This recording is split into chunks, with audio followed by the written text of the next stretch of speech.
ಕಮಲು ಕಮಲು ಏನು ಹೀಗೆ ಕೂತಿದೆ? ಗಂಟೆ 12 ಆಯಿತು, ಎಂಜಿಲ್ ತಟ್ಟೆ ಕೂಡ ತೆಗೆದಿಲ್ಲ. ಏನೋ ಯೋಚನೆಯಲ್ಲಿ ಹಾಗೆ ಕುತ್ಕೊಂಡ್ಬಿಟ್ಟಿದ್ದೆ. ನಮ್ಮ ಮೈ ಸರಿ ಇದೆ ತಾನೆ? ಹ್ಞೂ, ಈಗ ಸರಿಯಾಗಿದ್ದೀನಿ.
ಕೃಷ್ಣ, ಯಾಕೆ ಕೂತ್ಬಿಟ್ಟೆ? ತರಕಾರಿ ಎಲ್ಲ ಸಿಕ್ತಾ? ಹಾ, ಎಲ್ಲ ಸಿಕ್ತು. ಕ್ಯಾರೆಟ್ ಇವತ್ತು ತುಂಬಾ ಚೆನ್ನಾಗಿತ್ತು, ಅದಕ್ಕೆ 1 kg ಜಾಸ್ತಿ ತಗೊಂಡೆ. ನಿಂಗೆ ಕ್ಯಾರೆಟ್ ಹಲ್ವಾ ಅಂದ್ರೆ ತುಂಬಾ ಇಷ್ಟ ಅಲ್ವಾ? ಮಾಡ್ಕೊಡ್ತೀನಿ. ಪರೀಕ್ಷಿತು ಅಷ್ಟೇ, ನಿನ್ನ ಹಾಗೆ ಅವನಿಗೂ ಕ್ಯಾರೆಟ್ ಹಲ್ವಾ ಅಂದ್ರೆ ತುಂಬಾ ಇಷ್ಟ. ಒಂದೊಂದ್ಸಲ ಅವನು ಸ್ಕೂಲ್ಗೆ ಹೋಗ್ಬೇಕಾದ್ರೆ ಟಿಫಿನಿಗೆ ಬದಲು ಕ್ಯಾರೆಟ್ ಹಲ್ವಾನೇ ತೊಗೊಂಡು ಹೋಗ್ತಾ ಇದ್ದ. ಈ ತಲೆಹರಟೆ ಮಾಲ್ವಿಕಾ ನನ್ನನ್ನು ನನ್ನ ಮೊಮ್ಮಗನಿಂದ ದೂರ ಮಾಡಿಬಿಟ್ಲು. ನೆನೆಸ್ಕೊಂಡ್ರೆ ನಂಗೆ ಅಳು ಬರುತ್ತೆ. ಇವಾಗ ಹೇಗಿದ್ರು ಮಾಡ್ತೀನಲ್ಲ, ಅವನಿಗೂ ಸ್ವಲ್ಪ ಕೊಡ್ತೀನಿ. ಸರಿ. ಮೊನ್ನೆ ಒಂದು ಸ್ಕೂಲ್ ಹತ್ರ ಹೋಗಿದ್ದಂತೆ ನೋಡೋದಕ್ಕೆ? ಹ್ಞೂ ಕಣೋ, ರಾತ್ರಿ ಪರೀಕ್ಷಿತ ಕನ್ಸಲ್ಲಿ ಬಂದು, ಅಜ್ಜಿ ಇನ್ಮೇಲೆ ನಾನು ನಿನ್ನ ಜೊತೆಲೇ ಇರ್ತೀನಿ ಅಂತ ಅಳೋಕೆ ಶುರು ಮಾಡಿಬಿಟ್ಟ. ನನಗೂ ಎಚ್ಚರ ಆಗಿ ಅಳುನೇ ಬಂದ್ಬಿಡ್ತು. ಅದಕ್ಕೆ ನೋಡ್ಕೊಂಬರೋಣ ಅಂತ ಹೋಗಿದ್ದೆ. ತುಂಬ ಬಡವಾಗ್ಬಿಟ್ಟಿದೆ ಮಗು. ಆ ಮಾಲವಿಕಾಗೆ ದುರಹಂಕಾರ. ತನಗೆ ಸಾಕೋ ಯೋಗ್ಯತೆ ಇಲ್ಲ, ನಾವು ಸಾಕ್ತೀವಿ ಅಂದರೆ ಅದಕ್ಕೂ ಒಪ್ಪಲ್ಲ. ಪಾಪ ನಿನ್ನನ್ನು ಒಂಟಿಯಾಗಿ ಮಾಡಿಬಿಟ್ಟು ಎಷ್ಟು ಕಷ್ಟ ಅನುಭವಿಸೋಗಿ ಮಾಡಿದ್ಲು. ಕೋರ್ಟ್ ಮೆಟ್ಲು ಹತ್ತಿಸಿದ್ಲು. ಅದು ನಿನ್ನೂ ತಲೆಗೆ ಹಚ್ಕೊಂಡಿದ್ಯಾ? ಮರೆಯೋಕ್ಕಾಗುತ್ತಾ ಅವಳು ಕೊಟ್ಟು ತೊಂದರೆಗಳನ್ನ? ಅದಕ್ಕೆ ಕೃಷ್ಣ, ನಿನಗೂ ಶರ್ಮಿಳಾಗೂ ಮದುವೆ ಆಗಿ ಒಂದು ಮಗು ಆಗ್ಬಿಟ್ರೆ ಆ ಮಗುನ ನೋಡ್ಕೊಂಡೇ ನಾನು ಕಾಲ ಹಾಕ್ತೀನಿ. ನಿನ್ನ ಹತ್ರ ಒಂದು ವಿಚಾರ ಮಾತಾಡಬೇಕಾಗಿತ್ತು, ತುಂಬ ಇಂಪಾರ್ಟೆಂಟ್ ವಿಚಾರ. ಅದಕ್ಕೆ ಆ ದೇವಸ್ಥಾನದ ಹತ್ರ ಕೂತು ಮಾತಾಡೋಣ ಅಂತ. ನಡಿ ಹೋಗೋಣ.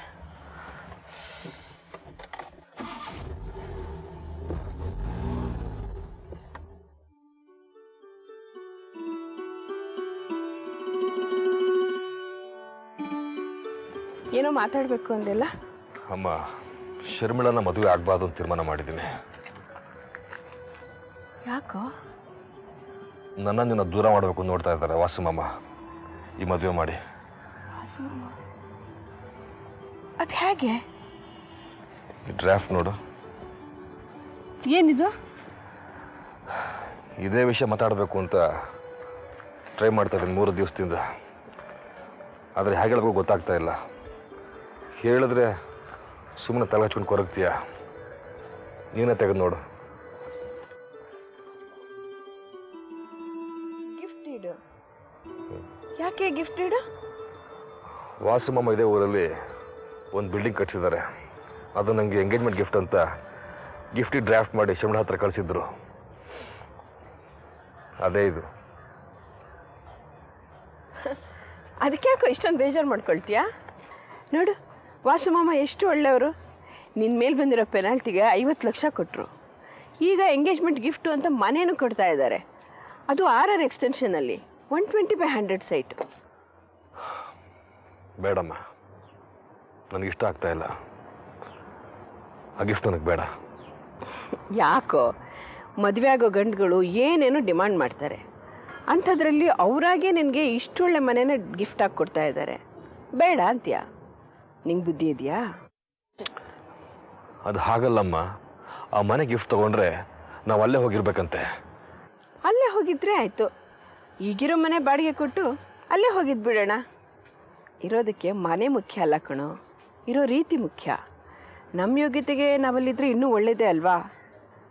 ನಿಮ್ಮ ತಂದೆಗೆ ಬೇಕಾದರೆ ನಾ ಹೇಳ್ತೀನಿ. ಅಮ್ಮ, ನಾವೆಲ್ಲರೂ ಅಲ್ಲಿ ಇರೋದಾದರೆ ಪರವಾಗಿಲ್ಲ. ಆದರೆ ಏನಾದರೆ? ನಾನು ಶರ್ಮಿಳಾ ಇಬ್ಬರೇ ಅಲ್ಲಿರ್ಬೇಕಾಗತ್ತೆ.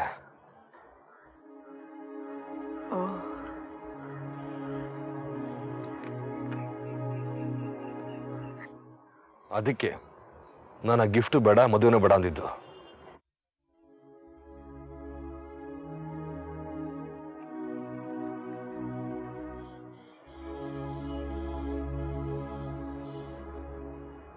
ನೀನು ಆ ಗಿಫ್ಟನ್ನು ಬೇಡ ಅಂದರೆ ಅವ್ರಿಗೆ ಇನ್ಸಲ್ಟ್ ಮಾಡಿದಾಗತ್ತೆ. ಮತ್ತೆ ಅವ್ರು ನಿನ್ನ ತೊಂದರೆಗೆ ಅಂತ ಕೊಟ್ಟಿರೋ 50 ಲಕ್ಷನ ವಾಪಸ್ ಕೇಳಿದರೆ ಏನು ಮಾಡೋದು? ಕೊಡಬೇಕು ಅಷ್ಟೇ. ಹೇಗೆ ಕೊಡ್ತೀಯ ಕೃಷ್ಣ? ಸಾಲ ಮಾಡೋಣ, ಕೊಡೋಣ. ಮತ್ತೆ ಅದೇ ಸಾಲದಲ್ಲಿ ಸಿಕ್ಕಾಕೋಬೇಕು. ಅದನ್ನೇ ಬೇಡ ಅಂತ ನಾನು ರಿಕ್ವೆಸ್ಟ್ ಮಾಡಿಕೊಂಡು 50 ಲಕ್ಷ ನಿನಗೆ ಕೊಡಿಸಿದ್ದೆ. ಮತ್ತೆ ಏನು ಮಾಡು ಅಂತೀವಿ ನನ್ನ? ನೀನು ಆ ಗಿಫ್ಟನ್ನು ತಗೋ. ಅವ್ರ ವಿಶ್ವಾಸ ಪ್ರೀತಿ ಗಳಿಸ್ಕೊಂಡಿದ್ರೆ ನಮ್ಮ ತೊಂದರೆಯಲ್ಲಿ ಅವರೆಲ್ಲ ಪ್ರಾಬ್ಲಮನ್ನು ಸಾಲ್ವ್ ಮಾಡ್ತಾರೆ. ಅವ್ರನ್ನ ವಿರುದ್ಧ ಹಾಕೋಬಾರ್ದು ಕೃಷ್ಣ. ಅಂದರೆ ನೀನು ಹೇಳೋದು ನೀನೊಬ್ಬಳೇ ಇರ್ತೀಯ ಮನೇಲಿ? ನಾನು ಬೇಕಾದರೆ ಒಂಟಿಯಾಗಿರೋದನ್ನು ರೂಢಿ ಮಾಡ್ಕೊಳ್ತೀನಿ. ನೋವುಗಳನ್ನು ಸಹಿಸೋದನ್ನು ಕಲ್ತ್ಕೋತೀನಿ. ವಾಸುಮಮ್ಮ ನಮಗೆ ಕಷ್ಟದಲ್ಲಿ ತುಂಬ ಸಹಾಯ ಮಾಡಿದ್ದಾರೆ. ಅದಕ್ಕೆ ನಾವು ಕೃತಜ್ಞತೆ ಸಲ್ಲಿಸ್ತಾ ಇದ್ದೀವಿ ಅಂತ ತಿಳ್ಕೊಳ್ಳೋಣ. ಈಗ ನಾವು ಗಿಫ್ಟ್ ತಗೊಳ್ದೆ ಅವ್ರಿಗೆ ಇನ್ಸಲ್ಟ್ ಮಾಡಿದರೆ ತಪ್ಪಾಗ್ಬಿಡುತ್ತೆ ಕೃಷ್ಣ. ನೋವುಗಳನ್ನು ಸಹಿಸೋದನ್ನು ನಾನು ಕಲ್ತ್ಕೋತೀನಿ. ಪರವಾಗಿಲ್ಲ, ನೀನು ಅವಳ ಜೊತೆಲಿ ಆ ಮನೇಲಿ ಇದ್ಬಿಡು. ನೀನೊಬ್ಬಳಲ್ಲಿ ಕಷ್ಟಪಡ್ತಾ ಇರೋದು, ನಾನು ಹೋಗಲ್ಲಿ ಸುಖವಾಗಿರೋದ? ಬೇಡಮ್ಮ. ಕಂದ, ತಾಯಿ ಅಂದರೆ ಇಷ್ಟು ಪ್ರೀತಿ ತೋರಿಸ್ತೀಯಲ್ಲ, ಹಂಗಷ್ಟೇ ಸಾಕು. ಎಷ್ಟೋ ಜನ ಮಕ್ಕಳು ಅಪ್ಪ ಅಮ್ಮನ ಕತ್ತಿಡ್ದು ಆಚೆಗೆ ತೊಳ್ಳೋದನ್ನು ನೋಡಿದ್ದೀನಿ. ನಿನಗೆ ನನ್ನ ಬಗ್ಗೆ ಅಷ್ಟು ಪ್ರೀತಿ ಇದೆ, ನನಗಷ್ಟೇ ಸಾಕು. ದೂರ ಇದ್ರು ಪ್ರೀತಿಯಿಂದ ಇರೋಣ. ನನ್ನ ಬಗ್ಗೆ ನೀನೇನು ಯೋಚನೆ ಮಾಡಬೇಡಪ್ಪ.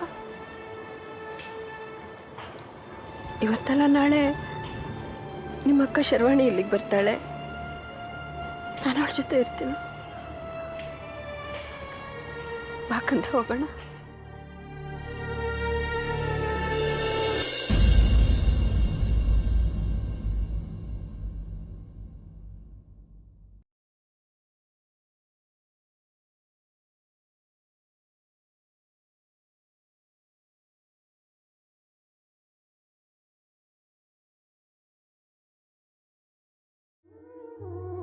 ಅಮ್ಮ, ತುಂಬಾ ಹೊಟ್ಟೆ ಹಸಿತಿದೆ, ತಿಂಡಿ ಕೊಡಮ್ಮ.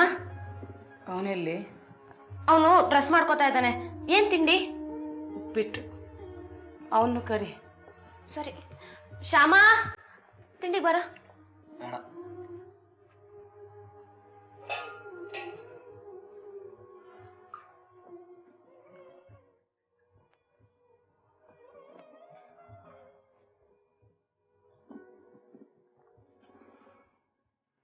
ಶ್ಯಾಮಾ, ಅಮ್ಮ ನೀನ್ ಇಷ್ಟವಾದ ಉಪ್ಪಿಟ್ಟು ಮಾಡಿದಾಳೆ, ಡಬ್ಬಿಗೆ ಹಾಕೊಡ್ಲಾ?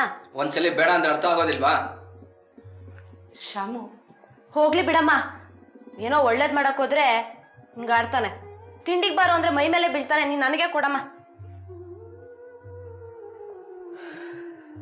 ಅಮ್ಮ, ಅವನ್ ಯಾಕೆ ಹಾಗಾಡ್ತಾನೆ? ರಾತ್ರಿ ನಿರ್ಮಲನ್ ವಿಷಯ ಕೇಳ್ತೀಯಾ?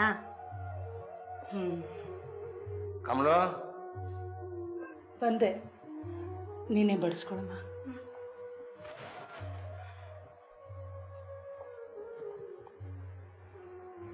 ಏನಂದರೆ? ನೈವೇದ್ಯಕ್ಕೆ ಏನು ಮಾಡಿದೆ? ಇನ್ನೂ ಏನು ಮಾಡಿಲ್ಲ. ಯಾಕೆ? ನಾನಿನ್ನೂ ಮೈಯೇ ತೊಳ್ಕೊಂಡಿಲ್ಲ. ಆಯ್ತು, ಬಾಳೆಹಣ್ಣಿದೆ ಅಲ್ವೇ? ಇಲ್ಲ, ಶಾರದೆ ಹೇಳಿ ಸಜ್ಜಿಗೆ ಮಾಡಿಸ್ತೀನಿ. ಬೇಗ ಮಾಡೋಕ್ಕೆ ಹೇಳು. ಈ ಬಾಗಿಲು ಯಾಕೆ ಹಾಕ್ತೀರಿ ಇದನ್ನ?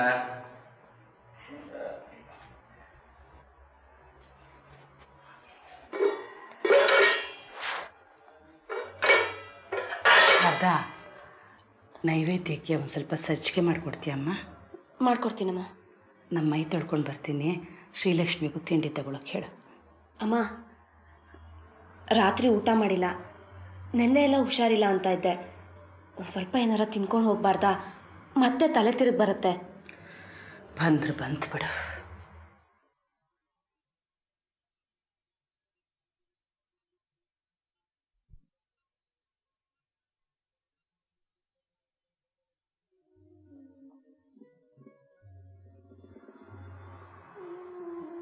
ಅಮ್ಮ, ಅಪ್ಪಂಗೆ ಎಲೆ ಹಾಕ್ಬೇಕಂತೆ. ಶ್ರೀಲಕ್ಷ್ಮಿಗೆ ಬಡಿಸು ಅಂತ ಹೇಳ್ಬಿಡ್ತೀಯಮ್ಮ? ಅಕ್ಕ ಆಗ್ಲೇ ಎಲ್ಲ ಹೋದ್ಲಮ್ಮ. ಶಾರದಾ, ನೀನೇ ಬಡಿಸ್ಬಿಡೆ. ಅಪ್ಪ ನೀನೆಲ್ಲಿ ಅಂತ ಕೇಳಿದ್ರೆ ತಲೆನೋವು ಮಲ್ಕೊಂಡಿದ್ದಾರೆ ಅಂತ ಹೇಳು. ಅಮ್ಮ, ನೀನು ಊಟಕ್ಕೆ ಬಾಮ್ಮ. ಬೆಳಗ್ಗೆನೂ ಏನೂ ತಿಂದಿಲ್ಲ. ನನಗೇನು ಬೇಡ. ಇಲ್ಲಿಗೆ ಕಲ್ಸ್ಕೊಂಬರ್ಲಾ? ನಂಗೆ ಬೇಡ ಅಂತ ಹೇಳಿದ್ನಲ್ಲಮ್ಮ, ಸುಮ್ಮನೆ ಯಾಕೆ ಕಾಟ ಕೊಡ್ತಿ? ಹೋಗು, ನನ್ನ ಪಾಡಿ ನಾನು ಬಿಟ್ಬಿಡು.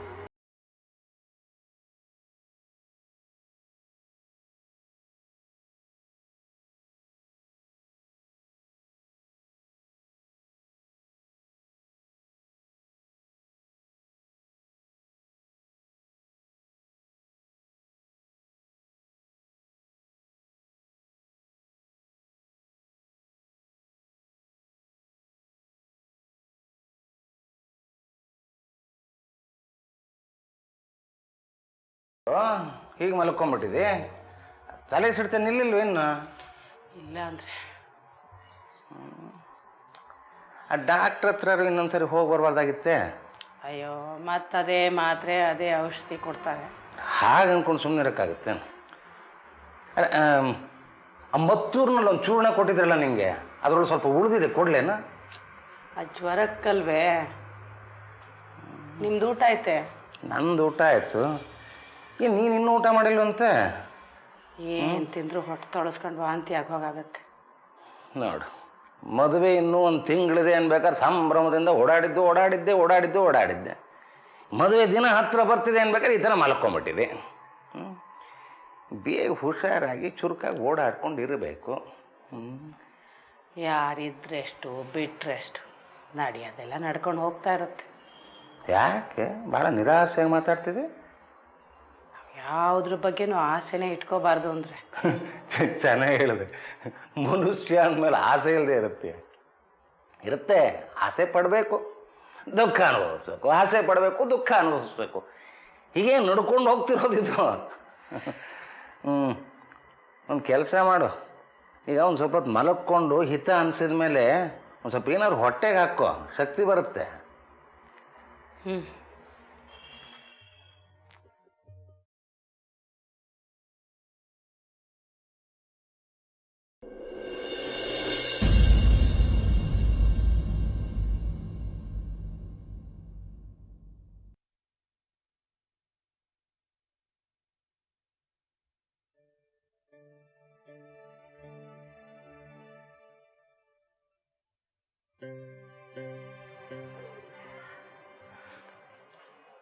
ನಮಸ್ಕಾರ ಸರಳ ಅವ್ರಿಗೆ.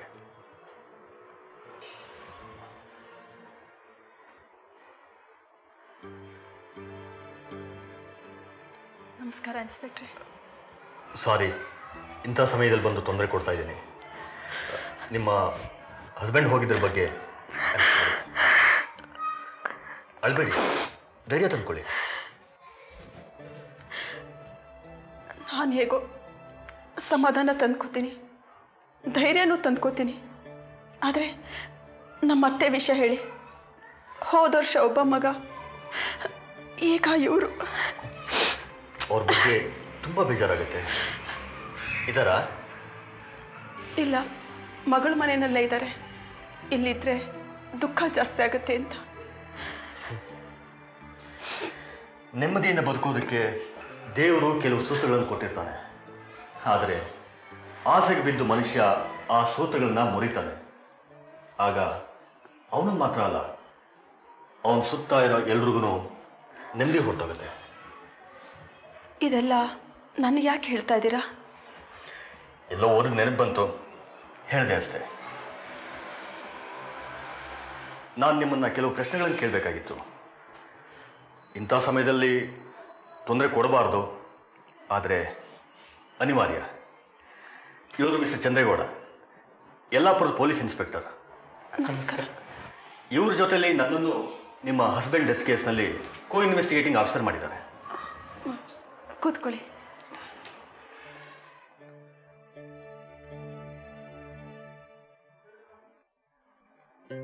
ಆಕ್ಸಿಡೆಂಟ್ ಆಗಿ ಸತ್ತು ಹೋದ್ಮೇಲೆ ಇನ್ವೆಸ್ಟಿಗೇಷನ್ಗೆ ಏನು ಉಳಿದಿದೆ? ಎಲ್ಲ ಮುಗಿದು ಹೋಯ್ತಲ್ಲ. ನಿಮ್ಮ ದೃಷ್ಟಿಲಿ ಮುಗೀತು, ಆದರೆ ನಮ್ಮ ದೃಷ್ಟಿಯಲ್ಲಿ ಇನ್ನೂ ಮುಗಿದಿಲ್ಲ. ಕೆಲವು ಕುತೂಹಲಕರವಾದ ಸಂಗತಿಗಳು ಈಚೆಗೆ ಬಂದಿವೆ. ಅಂದರೆ ನಾವೆಲ್ಲ ಮುಂಚೆ ತಿಳ್ಕೊಂಡ ಹಾಗೆ ಇದು ಸಿಂಪಲ್ ಆಕ್ಸಿಡೆಂಟ್ ಅಲ್ಲ. ಯಾಕೆ ಹಾಗೆ ಹೇಳ್ತಾ ಇದ್ದೀರಾ? ವೆಹಿಕಲ್ ಇನ್ಸ್ಪೆಕ್ಟರ್ ರಿಪೋರ್ಟ್ ಪ್ರಕಾರ ಆಕ್ಸಿಡೆಂಟ್ಗೆ ಮುಂಚೆನೆ ವೆಹಿಕಲ್ ಬ್ರೇಕ್ ಫ್ಲೂಯಿಡ್ ಪೈಪು ತೂತಾಗಿತ್ತು. ಗಾಡಿ ಎಷ್ಟೇ ಸ್ಪೀಡಲ್ಲಿ ಬಂದು ಮರಕ್ಕೆ ಡಿಕ್ಕಿ ಹೊಡೆದಿದ್ರು ಆ ಪೈಪು ಆ ಥರ ತೂತಾಗೋದಕ್ಕೆ ಸಾಧ್ಯನೇ ಇಲ್ಲ ಅಂತ ರಿಪೋರ್ಟ್ ಹೇಳುತ್ತೆ. ಅಂದರೆ ಮುಂಚೆನೇ ಯಾರೋ ತೂತ್ ಮಾಡಿದ್ರು ಅಂತೀರಾ? ಸಾಧ್ಯತೆ ಜಾಸ್ತಿ ಇದೆ. ಅದಕ್ಕೆ ನಾನು ನಿಮ್ಮನ್ನ ಕೆಲವು ಪ್ರಶ್ನೆಗಳನ್ನು ಕೇಳಬೇಕಾಗಿದೆ.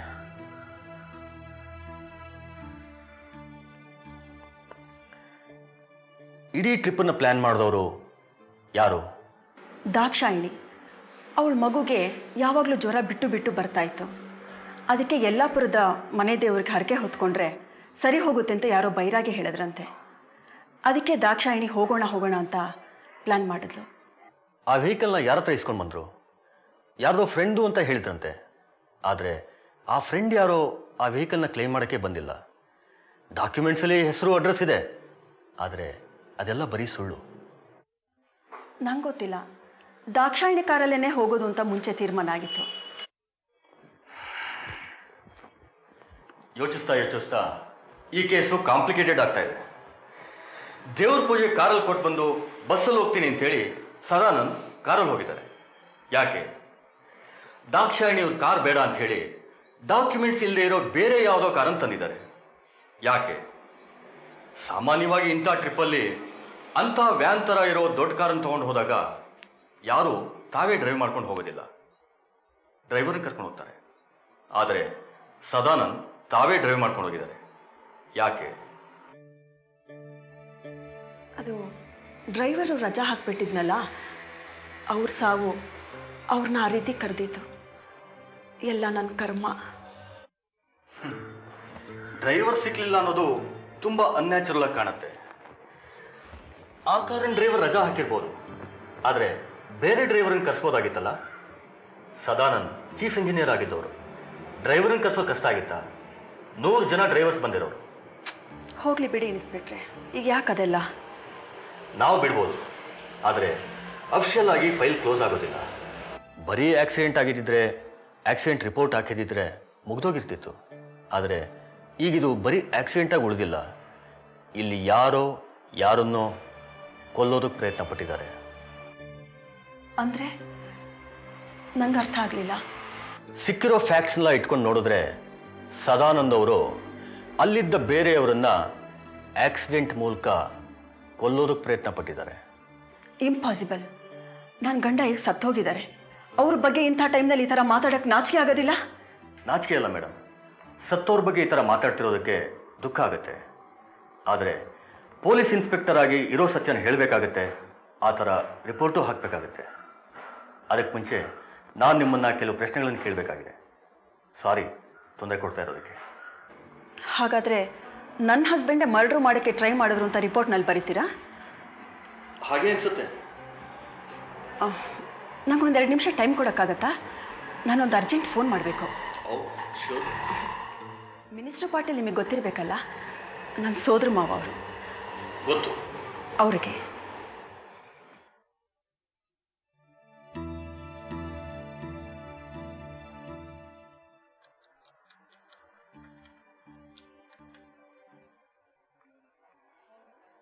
ಸಾಹೇಬ್ರೆ ಕೊಡಪ್ಪ.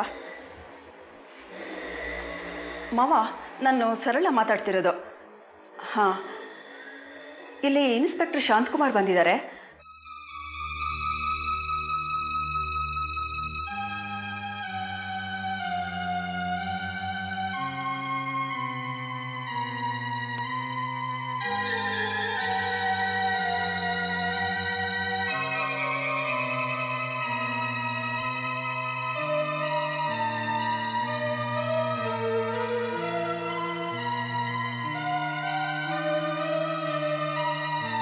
ಮಾವ, ಥ್ಯಾಂಕ್ ಯು ವೆರಿ ಮಚ್. ತಕ್ಷಣ ಅವರು ಫೋನ್ ಮಾಡಿಬಿಡಿ. ಹಾಂ,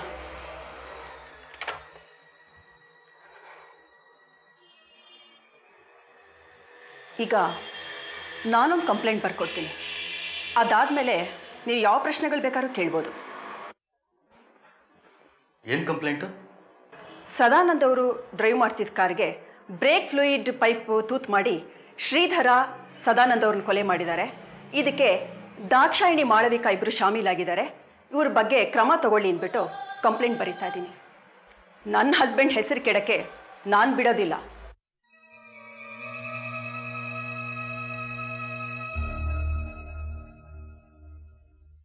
ಬಣ್ಣ ತಿಂದು ಸಿಹಿ ಹಣ್ಣ ಕೊಡುವ ಮರ ನೀಡಿ ನೀಡಿ ಮುಕ್ತ.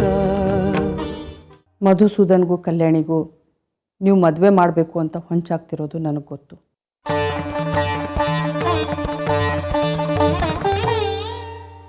ಮರ್ತು ಬಿಡಿ, ಅದೆಲ್ಲ ಬೇಡ. ಉಂಗುರದ ವಿಚಾರನ ಶಂಕರಣ್ಣ ಹೇಳಿದ್ರಲ್ಲ, ಮಧುನೇ ಕಲ್ಯಾಣಿಗೆ ಉಂಗುರ ತೋರಿಸಿದ್ನಂತೆ. ಅದನ್ನೇ ಅವಳು ಎಂಗೇಜ್ಮೆಂಟ್ ಅಂದ್ಕೊಳ್ಳೋದು ಬೇಡ. ನಾನು ಅದನ್ನು ಒಪ್ಕೊಳ್ಳೋದಿಲ್ಲ.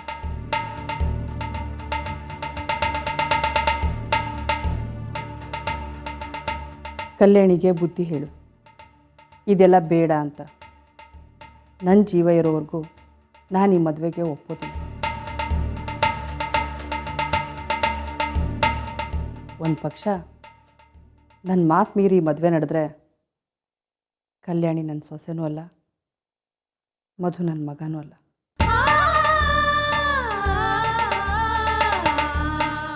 ಇದ್ರ ಮೇಲೆ ನಿಮ್ಮಿಷ್ಟ.